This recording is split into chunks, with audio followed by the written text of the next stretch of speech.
શ્રી કૃષ્ણ. જય શ્રી કૃષ્ણ. પોલીસ અહીંયા? સરગમ જરા જો ને.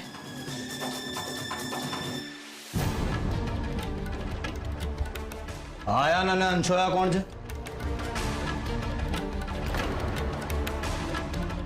હું છું. અમે તમારી ધરપકડ કરવા માટે આવ્યા છીએ.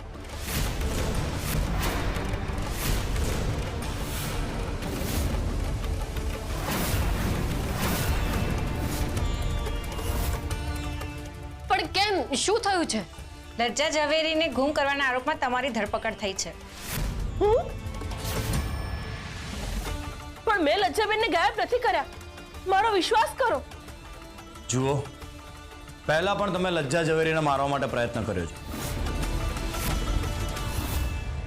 અને એ વાત અમે સારી રીતે જાણીએ છીએ. એના પ્રૂફ પણ છે. અને આ વખતે આશંકા છે કે અંશોયા ઝવેરીએ જ લજ્જા ઝવેરીને ગાયબ કર્યા છે. ચલો તમે જેલમાં, બાકીની વાતો તો ત્યાં કરીશું. ઇન્સ્પેક્ટર સાહેબ, અમે કંઈ નથી કર્યું, મારો વિશ્વાસ કરો. અને હું સાચું કહું છું, મારો વિશ્વાસ કરો. સાચું છે કે ખોટું એ તો હવે પોલીસ સ્ટેશન જઈને જ ખબર પડશે. આજે મારા દીકરાના લગ્ન છે અને આજે જ આ બધું શું કામ?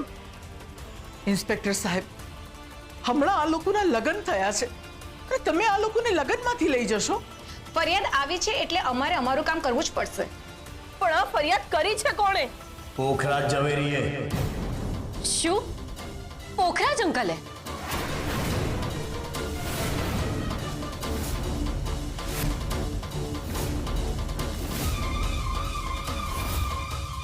એક મિનિટ, હું વાત કરીને આવું છું. નક્કી કોઈ ગેરસમજ થઈ લાગે છે.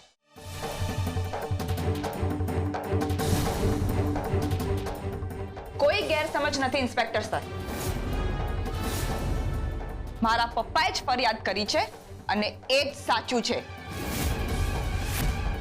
તમે ફરિયાદ કરી છે એ બાબતે તમે શ્યોર છો ને?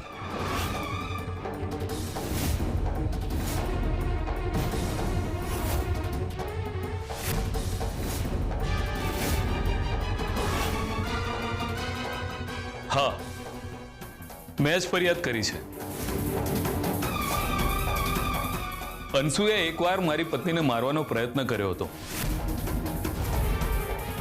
અને આ વખતે લજ્જા મળી નથી રહી, એટલે અમને આશંકા છે કે અંશુએ તેને ગાયબ કરી હોવી જોઈએ. ના પપ્પા, હા તમે શું બોલો છો?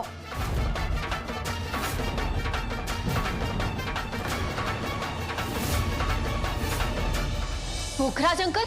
તું વચ્ચે ના બોલ સરગમ.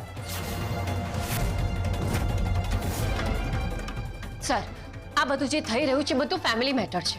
આ બધું આવેશમાં આવીને થઈ રહ્યું છે. તમે પ્લીઝ આ બધું જવા દો. હા સર, આ બધા જ અમારા પરિવારના સભ્યો છે. પોખરાજ, આ શું કર્યું તે? શું કર્યું આ તે?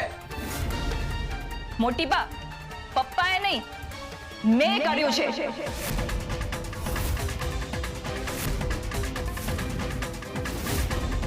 અને મોટી બા, તમને પણ ક્યાં કશું ફેર પડે છે કે અમે કંઈ કરીએ કે ના કરીએ? એવું નથી પરી. મોટી બા, મારે કોઈ જ વાત નથી સાંભળવી. સર, તમે અમને લઈ જાઓ. અરે મારી વાત તો સાંભળ પરી. ફરી પ્લીઝ આ બધું ના કરીશ. આ બધું ખોટું છે. અમને ફરિયાદ મળી છે એટલે અમારે તો અમારું કામ કરવું જ પડશે. ચલો તમે.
મોટી બા એ બધું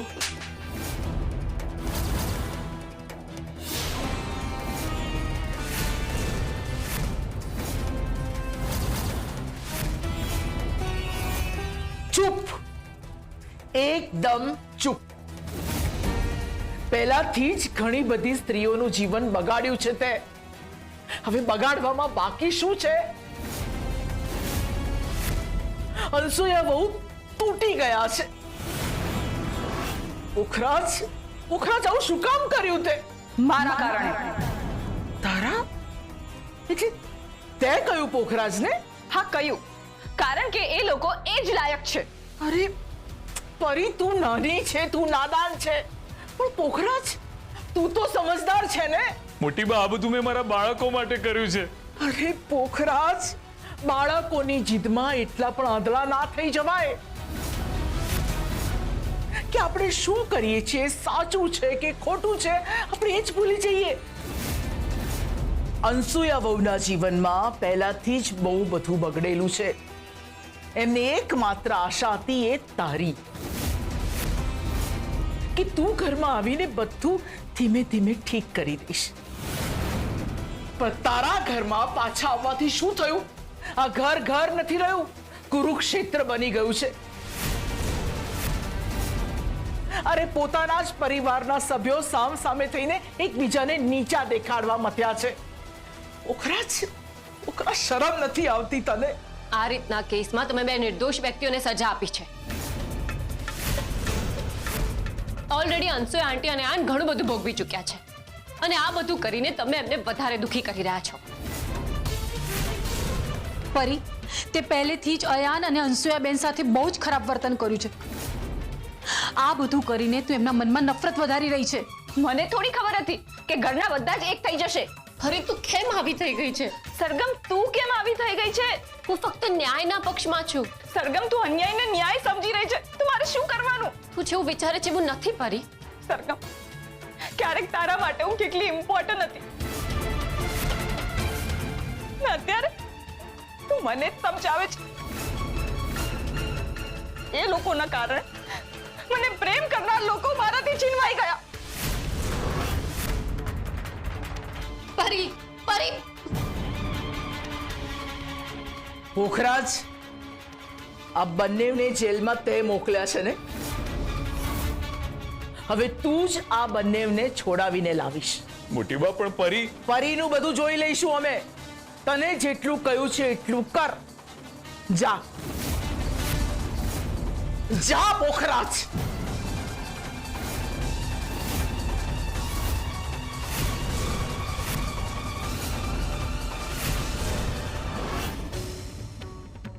ખબર નહીં મારી માં ક્યાં હશે. સરગમ દીદી તો આવી ગયા, પણ એમની સાથે મારી માં નથી. સાહુકારે કહ્યું હતું કે મારી માં સરગમ દીદી સાથે છે, પણ એમની સાથે નથી તો પછી મારી માં ગઈ તો ગઈ ક્યાં?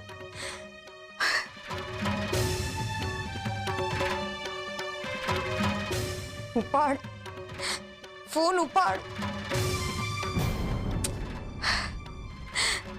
આ સાહુકાર એક તો ફોન પણ નથી ઉપાડતો. ખબર નહીં મારી માં ગઈ ક્યાં હશે.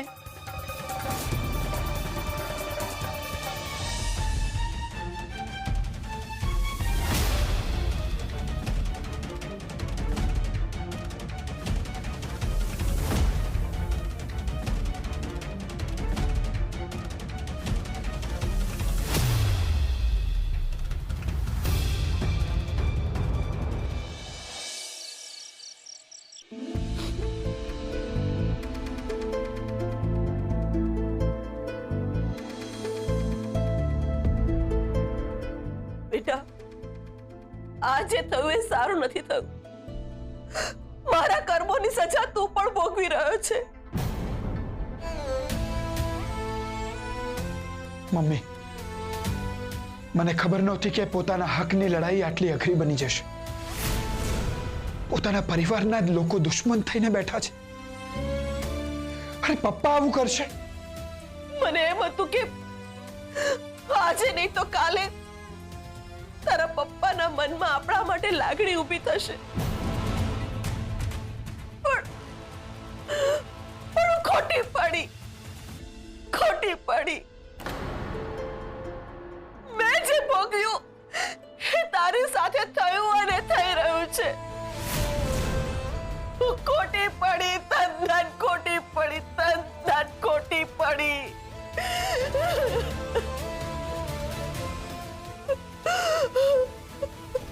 અમે તમારી ધરપકડ કરવા માટે આવ્યા છીએ. લજ્જા ઝવેરીને ગુમ કરવાના આરોપમાં તમારી ધરપકડ થઈ છે. ફરિયાદ આવી છે એટલે અમારે અમારું કામ કરવું જ પડશે. પણ આ ફરિયાદ કરી છે કોણે? પોખરાજ ઝવેરીએ.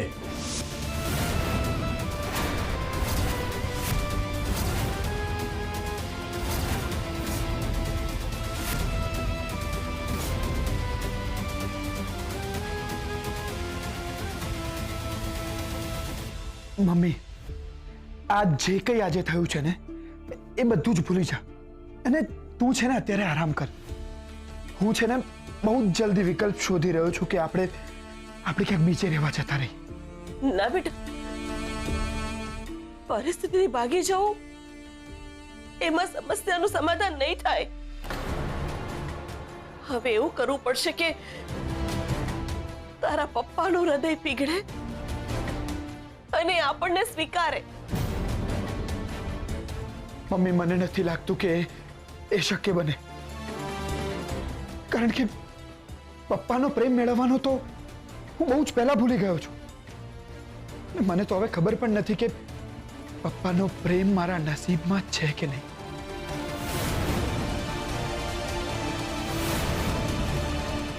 બેટા, તું ભલે ભૂલી જાય, પણ હવે હું એ ક્યારે નહીં ભૂલું. જેણે મારા દીકરા સાથે ખોટું કર્યું છે, હું એકને સજા અપાવીશ.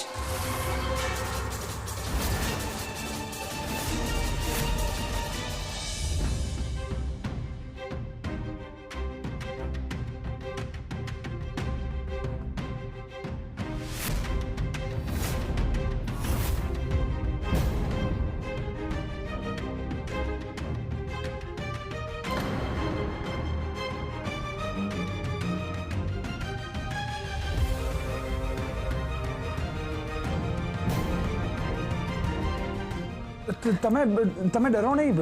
હું જ છું. તમે અહીંયા જ રહેશો? જો તમે કમ્ફર્ટેબલ ના હો તો હું નીચે જઈ શકું છું. કઈ વાંધો નહીં, હું હોલમાં સૂઈ જઈશ. હા. ના, કંઈ જ કહેવાની કે કંઈ જ સાબિત કરવાની જરૂર નથી. સમજુ છું હું તમારી ભાવના. તમે આ લગ્ન માત્ર તમારા બાળક અને તમારી મા માટે જ કર્યા છે ને? તો હું આપણું લગ્ન જીવન તમારી મરજી વગર આગળ નહીં વધવા દઉં. નામ, તમે જરાય ચિંતા ના કરો. આપણે એક પતિ પત્ની નહીં બની શકીએ ને તો કંઈ વાંધો નહીં. એક સારા મિત્ર બનીશું ને તોય બહુ છે.